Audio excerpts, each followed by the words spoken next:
Over the last few decades, undocumented migration has become the fastest growing form of international migration.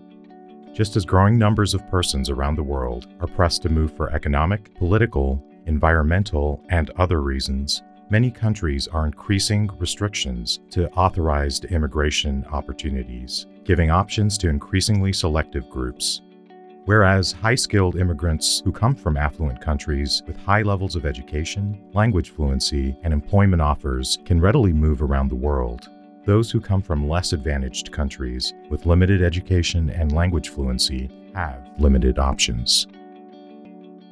With limited opportunities for legal migration, millions of migrants have, over the years, relied on unauthorized routes to enter, reside, and work in the U.S.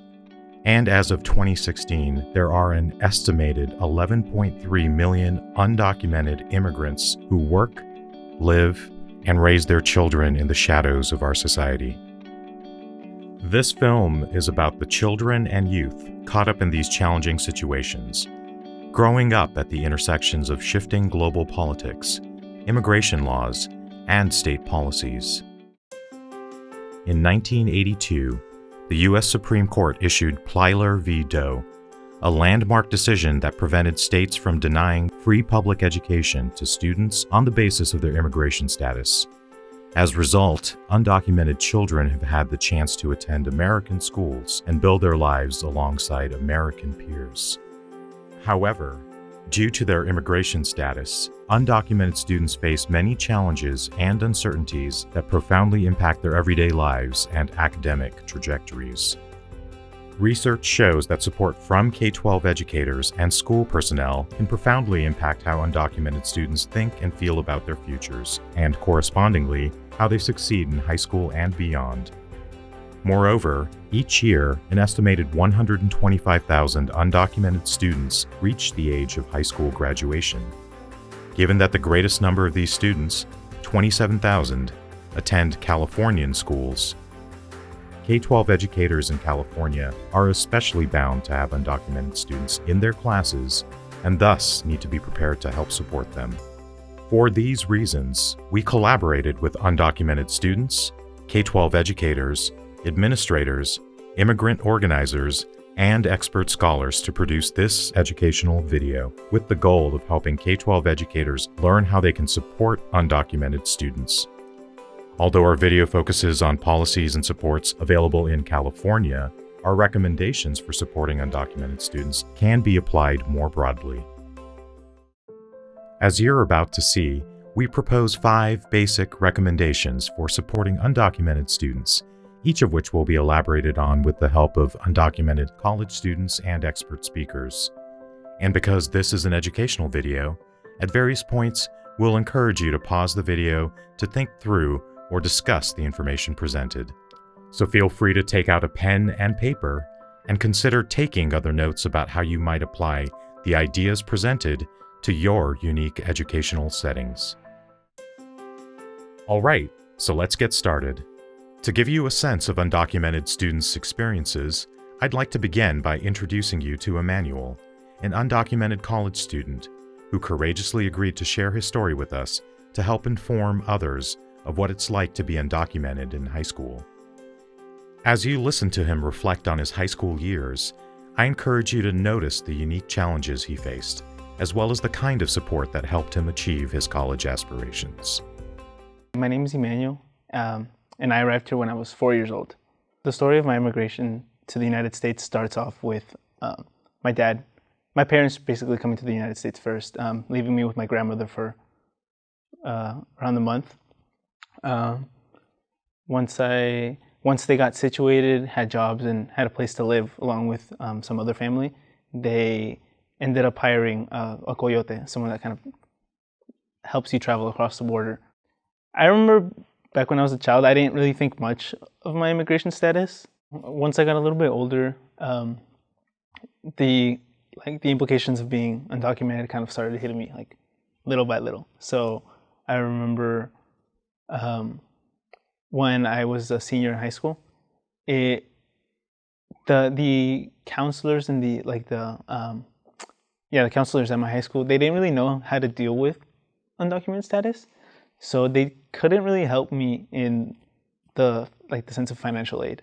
By this point, I had already decided I was going to go to community college first, so it would be lower cost. But it was definitely hard to be able to get the help. I actively had to go and search for it, just because it's not really common knowledge, in a lot of counselors, of what to do when you're undocumented. So this woman worked in the computer lab. She wasn't technically a counselor, but she just had this department where they would hold career fair workshops and college transfer application workshops. So she basically had that. She was from a Latino background, and she was the one that kind of that helped me into the whole college process. So even though she wasn't a counselor, she sat down with me. She totally didn't have to. She sat down with me and she helped me kind of go through the application, go through. She was the one that told me about the California Dream Act. So in my head, I wasn't going to get any sort of financial aid. She was the one that kind of sat me down and explained to me and my mom, okay, this is what you have to fill out, this is what you have to do in order to get classes here in Salt Lake City. She even helped me kind of go through my. I was still undecided for my major, and so she just sat down with me and she spoke to me about the different kinds of careers and stuff that you can do. So yeah, I have a lot to thank to her. She totally didn't have to, but I appreciate it. Emmanuel's story provides a meaningful introduction to our video, as he helps us see how undocumented students face various barriers, particularly when they reach high school years, and oftentimes they struggle to find supports. Yet, we also see in Emmanuel's story how supportive school personnel can have a major impact on the academic trajectories of undocumented students. Can you think of the various ways that the counselor was supportive? Feel free to pause the video to discuss. Now that we have some background about undocumented immigration, as well as Emmanuel's story as our starting point, the core of our video focuses on 5 recommendations for supporting undocumented students, which we will unpack one by one. So here they are. First, understand basic terms and policies. Second, recognize the unique challenges faced by undocumented students. Third, create safe spaces in the classroom. Number 4, connect students to supports outside the classroom. And finally, help students explore their options for the future. Each of these points is grounded in social scientific research and developed in collaboration with undocumented students, K-12 educators, administrators, and scholars who shared their various expertise to produce this video. All right, so let's get to our first recommendation, which is to understand basic terms and policies. To begin, let's answer a very basic question. Who are undocumented students? We asked Eric Ramirez, coordinator of the Dreamer Resource Center at Sacramento State, to help us with this question. When we talk about undocumented students, we're talking about individuals that were brought to the U.S. as minors, typically. They either, in some cases, entered the country without inspection or overstayed their visas. So there's various ways that students do become undocumented. And so the experience and the backgrounds are also very diverse. Currently, there are approximately 2.1 million undocumented young people in the U.S. There are also approximately 4.5 million citizen children who live in mixed status families. Okay, so if we add here that recent estimates indicate there are 11.3 million undocumented persons in the United States, that means there are over 15 million persons who are impacted by undocumented status, either by being undocumented themselves or having undocumented family members. It is estimated that 1 in 10 children in the United States are growing up with at least one parent who is undocumented. That's a large number of youth in need of our attention and support.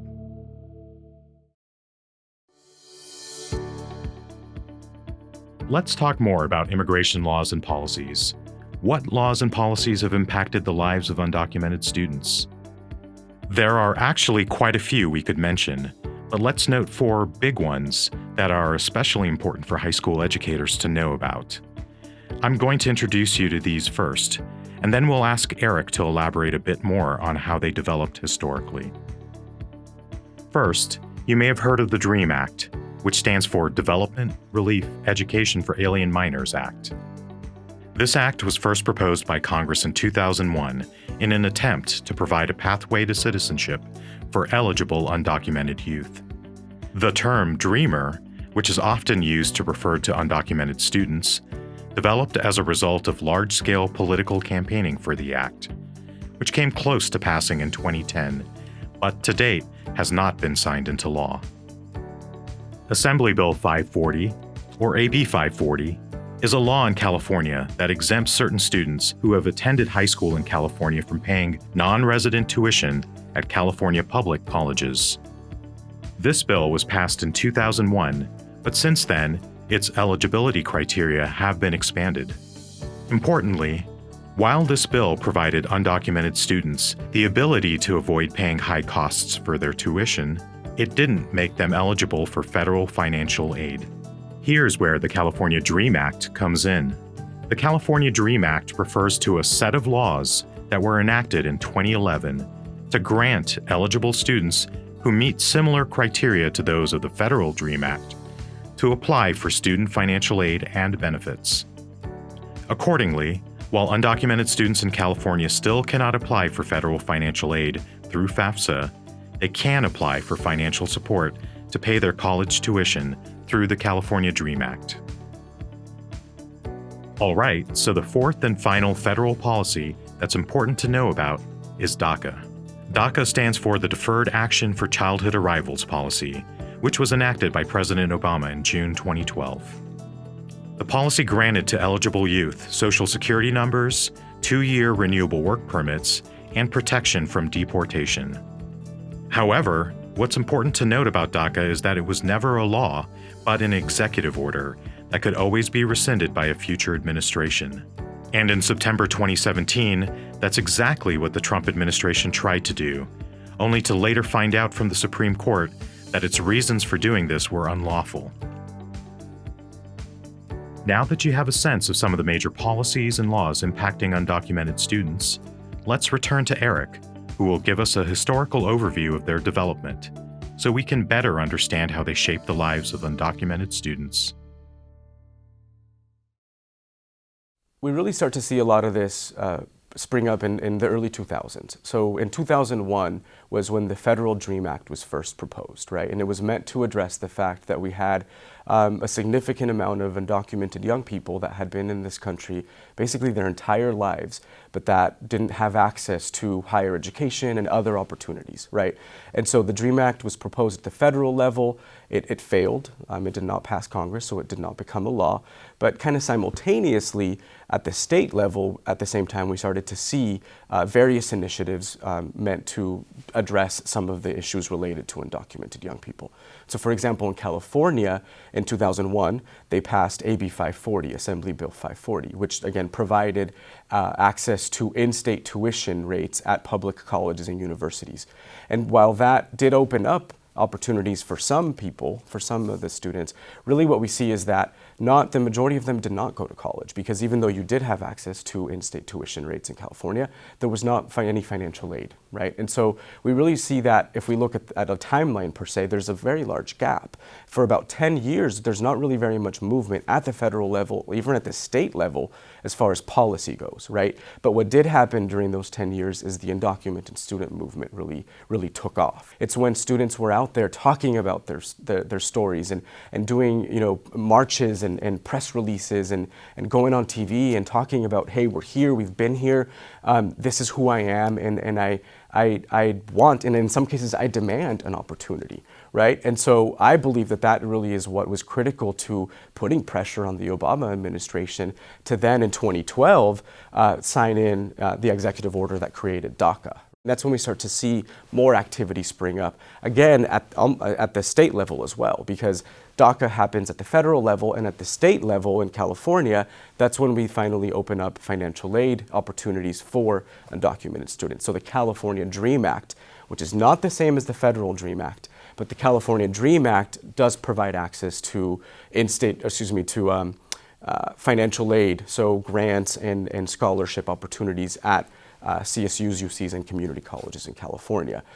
So that, again, that was in about the 2010s to 2013 or so. We then see a lot of students start to benefit from DACA, right? And so that carries for a few years, and then we get to about 2017, which is when the Trump administration terminates DACA. They announced that the program would be ending.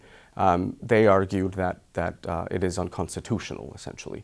And so after that was announced, there was lawsuits that were filed against the Trump administration to prevent them from ending the program.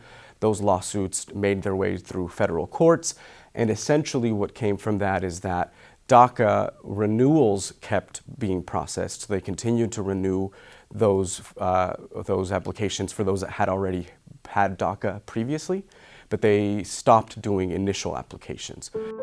In June 2020, the Supreme Court ruled that the termination of DACA was unlawful, and therefore the program could not be terminated on the basis of the arguments proposed.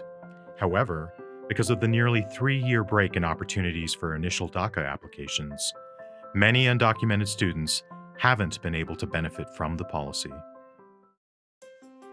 This brings us to Myra, who, like Emmanuel, is also an undocumented college student. However, unlike Emmanuel, Myra is not a DACA recipient. As you know now, this means that Myra doesn't have a social security number or work authorization or protection from deportation, which makes her college aspirations especially hard to achieve. However, as you also know, thanks to AB 540 and the California DREAM Act, undocumented students without DACA can still go to college.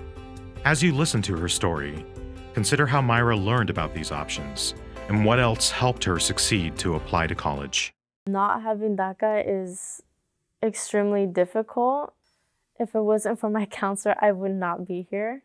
She was a huge help in telling me to apply. She didn't want to make me feel discouraged because of my status, so she had created scholarships meetings on Saturdays and Fridays. So we had Saturday school, Saturday support. We had other counselors from different high schools come and help us to apply for scholarships and apply to colleges. And I wasn't the only undocumented student applying just to CSUs. There's UC students also applying. And I felt more courage to do something about it because they were also of the same status. And she helped me more or less. She took me to different college campuses to visit. She spoke with my parents. I had other counselors speak with my parents. If it wasn't for Saturday school, I probably wouldn't be here at all.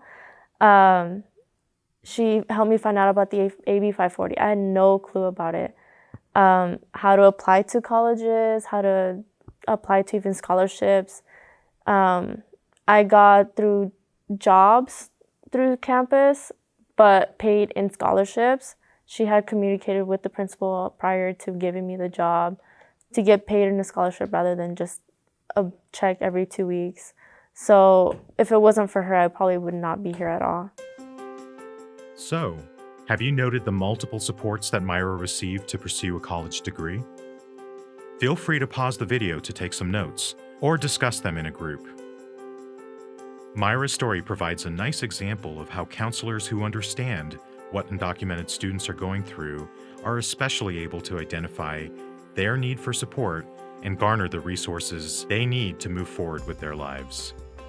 So let's move on with our next recommendation, which is to recognize the unique challenges faced by undocumented students. The point is that we need to have a sense of what our students are going through in order to know how to help. To help us understand the special circumstances faced by undocumented youth, we spoke with Dr. Basha Ellis, whose research specializes in the psychological development of undocumented young people. First of all, as children of undocumented parents, undocumented youth experience a lot of the challenges that come with growing up in these families where parents have access to very limited job positions, and because they're working so much to make ends meet, they also lack the ability to be physically present for their children. Undocumented children by virtue of being immigrant children and growing up in immigrant families, also experience a lot of the kinds of barriers that immigrants face more generally, like stress acculturating to a new country, language barriers, discrimination, challenges to accessing social services and healthcare. What separates the experiences of undocumented children and youth and undocumented persons more generally from other immigrant groups is their deportable status. In other words, their possibility of being deported and the vulnerability of being apprehended and detained at any point in time. Research shows how children of undocumented parents learn to grow vigilant about their status, learn to have to keep their status a secret, learn to fear the police, and generally develop a sense that something is wrong with their status, something is wrong with the kinds of persons they are and how they belong in this country. Arguably the most important developmental phase for undocumented youth is during their adolescence, is during those high school years when they discover for the first time the implications of their status. When they're 15, 16, and trying to get a driver's license, trying to travel, trying to get a job, trying to apply to college, financial aid, and they can't do this, that has tremendous impact on their lives, on their sense of self, who they can become, and where they're going in their future. In addition to these barriers, there's also social stigma of being undocumented and the possibility of other people not understanding, of judging them poorly, and of being simply apprehended now and deported. This is a real threat to young people at this stage that exacerbates their already existent fears of their parents' deportation and their family situations more generally. So, as Dr. Ellis explained, undocumented youth face many personal and family challenges due to their immigration status, including having to navigate immigrant family stress, acculturation, and the fear of deportation. We also learned that high school is an especially vulnerable time in the lives of undocumented students, as they face many new barriers to their development, which are further exacerbated by the social stigma associated with undocumented status. Now that you have a basic sense of the policy settings and life circumstances of undocumented students, we are ready to consider more concrete strategies for supporting students at the K-12 level. This brings us to our third recommendation, which is to create safe spaces in the classroom. As you'll see momentarily, our K-12 experts offer many recommendations for what can be done here, so this will be a great time to put that pen and paper to use. Creating a safe space in a classroom begins on day one. That is putting myself out there as honestly as I can to all my students, that this is and will be a safe space for all students of all backgrounds and languages and cultures. I let them know right away what I expect from them as far as respect and community, and what I do not want to hear, and I do not expect, and I do not tolerate. And I have to be very explicit with that. So I will say things like, I don't want to hear the N-word. I don't want to hear you referring to another person as being illegal. We don't use that word, illegal. That word is associated with a thing, but not at all a person. But then it's also throughout the year. It's me attending various community activities or functions that are going on. Our school puts on an annual Baye, and it's honoring cultures and languages, and it's not just Latino and Mexican culture, it's all cultures. And so it's going to those events, it's announcing that there's Sarah's Quinceañeras this weekend, who's going, and it's putting up flags and letting them know that we are a community and we honor each other. So that just from day one and throughout the year, that definitely lets the students know that what I expect, but also that they can come to me if something happens and they need help. So there are many explicit ways to communicate that you're an ally to undocumented students. It could be as simple as putting up posters in your classroom to make sure that people see that you are there for them to trust, to come out to. Some teachers can also put stickers on their water bottles or on their desk, just anything to symbolically show that you are an ally. There are also some implicit ways to create that safe space in the classroom. I believe as educators, we're always self-reflecting. We think about, at the end of the day, what worked in our lesson, what didn't work, what are some ways that we can change the lesson, how could I have helped that student differently that day. And so I think it's important to also be aware of those implicit things that you might be saying in the classroom, being aware of your biases and how that may come across to students. Ultimately, we want to make sure that they know that they can trust us. Having one-on-ones with them, and when I sort of get a sense that there's some fear associated with, maybe doing an application, and I have an idea that maybe they don't have a Social Security number, or maybe they haven't filed taxes, and that's missing off. And I will say to them, without asking a question or putting them on spotlight, I will say to them, I have a lot of students that I have helped over the years who are undocumented, or have families that are undocumented. So, if that's a situation, I want you to know that you are safe with me. It's sort of putting that out there without saying that. And a lot of times too, what helps is I have my students, past students will come and they will share their story. And that also really helps them feel like, okay, if those are her past students, or she's had past students, what'll happen is they'll send me an email, or they'll send me a text on the Class Reminder app, or they will wait for me at the end of the period and they'll whisper, so you know what you were saying about your student? Well, that's me, and so, and I didn't know, and now that I know that you will understand, maybe you can help me with this or that. So part of demonstrating that you're an ally is also recognizing that undocumented students have unique situations at home and in the neighborhood. ICE roundups are a very real and scary thing for these students. So part of being an ally is providing some flexibility in your classes, such as allowing those students to make up missed assignments or excusing absences, even sending classwork home for them to do at home. Anything like that can really help ease the burden of these students who may have to take over the household or take care of their siblings in the case that a family member is detained. When a student discloses their status to us, we have to be aware that these are vulnerable moments for them, especially if they've been told their whole lives not to talk about their status. So as educators, it's important that we recognize that this takes courage, and that we show our appreciation for them to have that trust in us to be able to come out.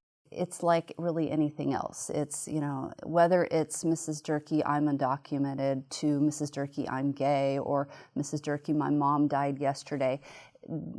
It's important to respond with kindness and respect and honor, and keep your face still. Because if you show any reaction, sometimes that reaction can be misunderstood as a judgment or as disrespect. And so it's important to be calm.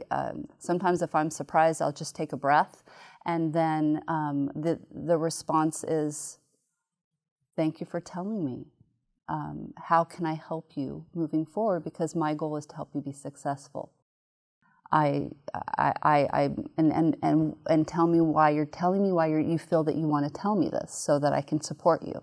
Sometimes we may not have all the answers at the time, and that's okay. We have to think about how we can be creative and being helpful. And sometimes that may mean Googling the issue with the student or connecting them with an immigrant rights organization. What we don't want to be is discouraging. There's always a way to move forward, and we want to instill that hope in them. All right, I warned you that there would be a lot to consider. Feel free to take a moment to jot down some more notes, or discuss as a group what you have learned. To review our expert recommendations, here are the 4 points we gathered about how to create safe spaces in the classroom. 1. Set expectations for diversity and inclusion. 2. Communicate that you're an undocumented ally. 3. Provide flexibility in classes. 4.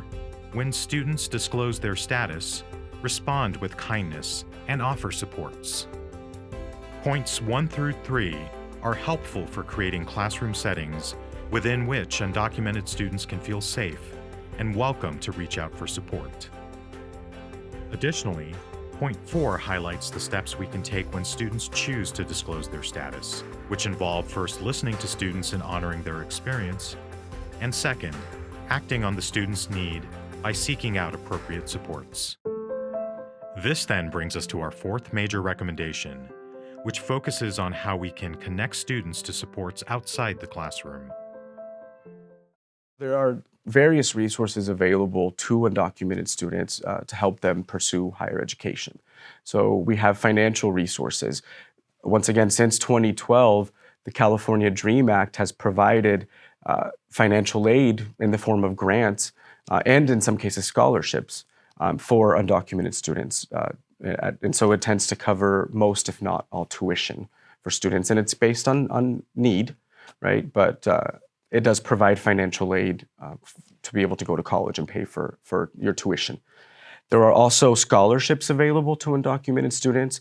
So more and more organizations, individuals, different entities at the local level, at the state level, at the national level are offering what we call undocu-friendly scholarships. So these are either scholarships that anyone can apply to regardless of status, or scholarships that in some cases are specific to undocumented students. And so there are those opportunities available as well. There are various organizations that provide those resources and those lists to scholarships. Immigrants Rising is one of them, United We Dream, My Undocumented Life, Informed Immigrant.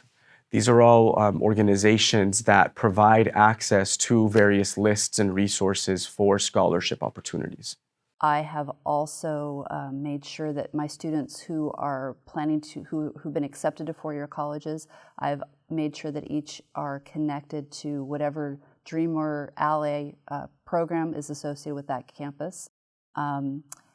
As a support, is sort of like once they get accepted, you can't just throw your birds to the wind. I've sort of taken them with their, and then let them fly. So knowing that they have a resource beyond my classroom and that will support them in their status helps. That's sort of been beyond the classroom. You don't have to be an expert to provide support for undocumented students. There are many resources available online for educators. United We Dream, for example, is a large youth-led network that provides guides and toolkits for educators to use in the classroom. They also provide information about legal aid and financial aid that can be very helpful for undocumented students and their families.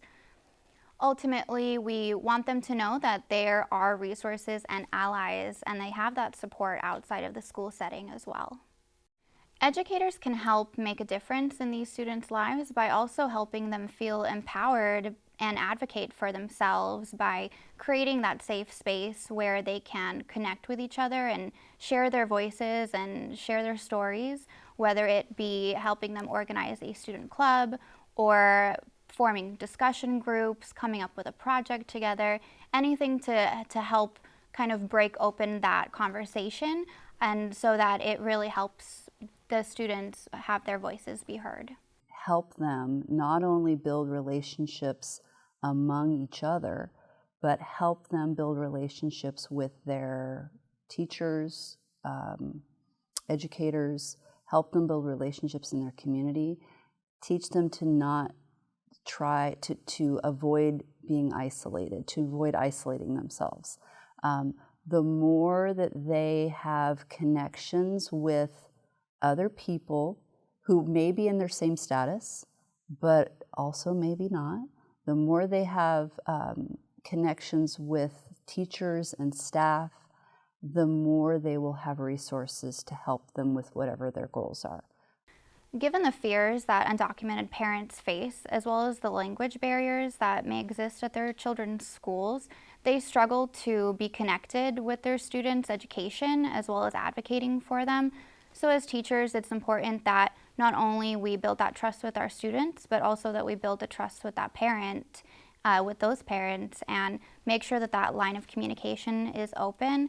This could happen in form of parent-teacher nights or one-on-one check-ins. At our school, in the program that I ran for years, we would have a parent night, and we had translators.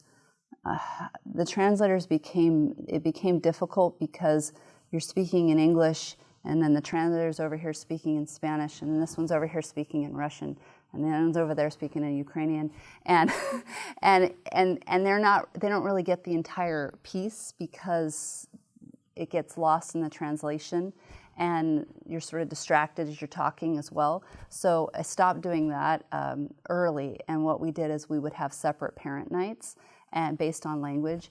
And then I would tell the students, if you feel like your parent, if you want your parent to come to one or the other, and you want to translate, that's fine, then do that. Or you feel like your parent's okay English, or whatever you feel is appropriate, we'll make it work.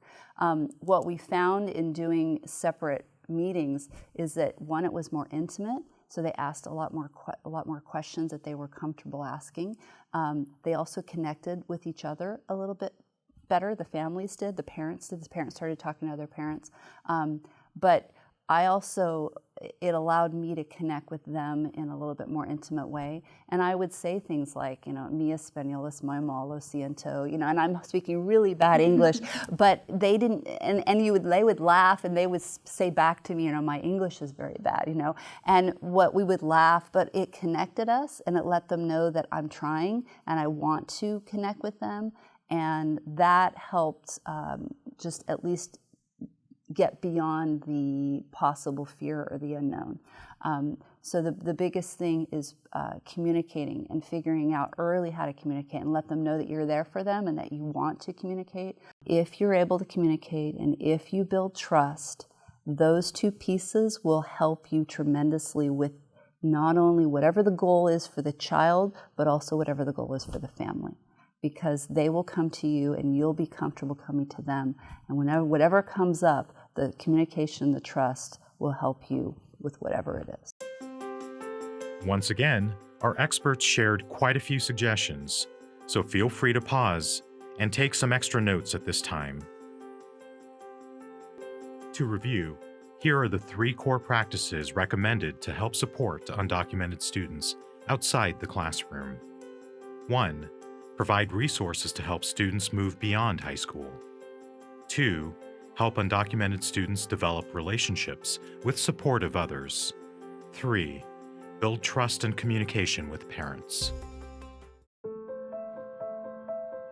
Our final recommendation has at times come up implicitly in our experts' comments, but we felt it was important to address it independently, and that recommendation is to help students explore their options for the future. A lot of times it's about just helping them go through practices and activities and workshops that help them develop a sense of self-esteem, growth, empowerment, celebrating themselves and how far they've come. It's providing the resources and giving them the steps, but it's also instilling in them a sense of belief. And I've had students I have one right now who goes to Sac State, and she's in her 2nd year. And she emailed me recently and she said, I wanted to quit so many times, but I kept remembering how you said, do you want to live to work or do you want to work to live? And she says, I kept remembering how, I want to live to work because I want to love my job, And so those, I mean, that was something I just came up with really quick one day.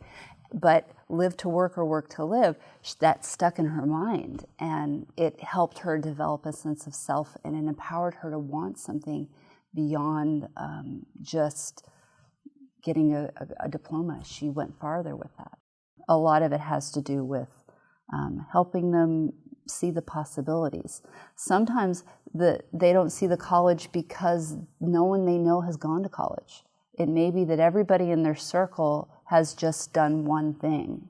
And so that's all they know. And, I guess I'll do that because that's what dad and uncle or that's what mom or dad did or whatever. And so it's about letting them see that there's other possibilities out there. Although as educators, we want to encourage our students to go to college, we do also need to be sensitive to their special needs, and sometimes college just may not be an option. If that's the case, we want to make sure that they know that when they're ready, that option is there for them, but we also want to be respectful of their situation if it doesn't happen right away. It is important that students that maybe are not interested in going to college do look at other resources and other options. So for example, there is the option of entrepreneurship. In the state of California, individuals, undocumented folks can obtain an I-10 essentially and pursue entrepreneurship, provide either services as an independent contractor or provide services through a contracted organization or an LLC, limited liability company. So there are options for professional pursuits. Additionally, there are options to practice trades. And so again, in California, through SB 1159, individuals can, through an I-10, that individual taxpayer identification number, obtain professional licenses. And then through entrepreneurship, again, be able to provide services and make an income that way. As our experts demonstrate, despite the barriers of their status, undocumented young people face a number of options as they graduate from high school and make decisions about their future. As K-12 educators and school personnel, we want to help our students explore their options.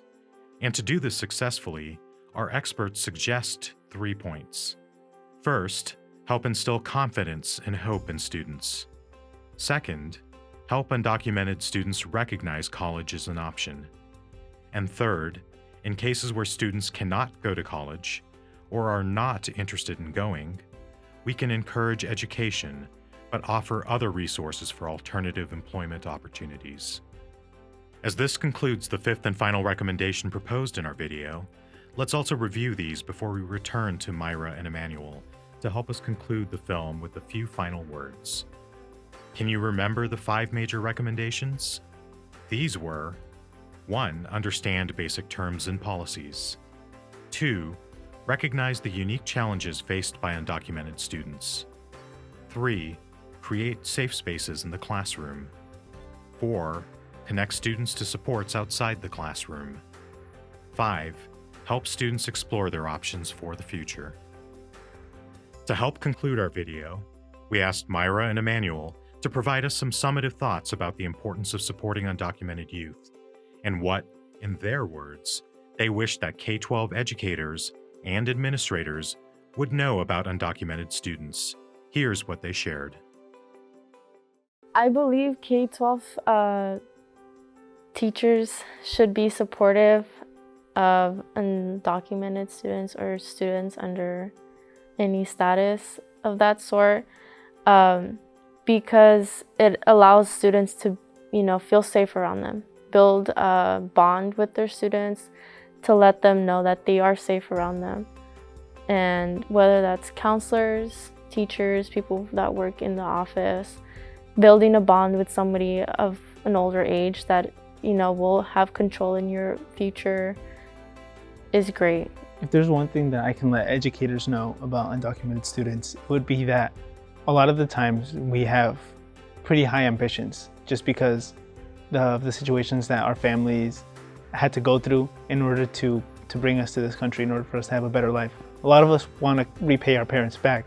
So something that they should know is most of us want to do well, but we just need a little help kind of getting guided through the system of being undocumented. So like lots of help with the whole college process, and if there is some sort of program that comes out after DACA, something like that. So just kind of sort of being his guide. Emmanuel's point helps remind us of the impact that educators, counselors, and others working with undocumented students can have on their lives. With help from informed and caring school personnel, undocumented students can and do succeed to achieve their aims. We thank you for participating in this video, as we are confident that our collaborative efforts can and will make a positive difference in the lives of undocumented students.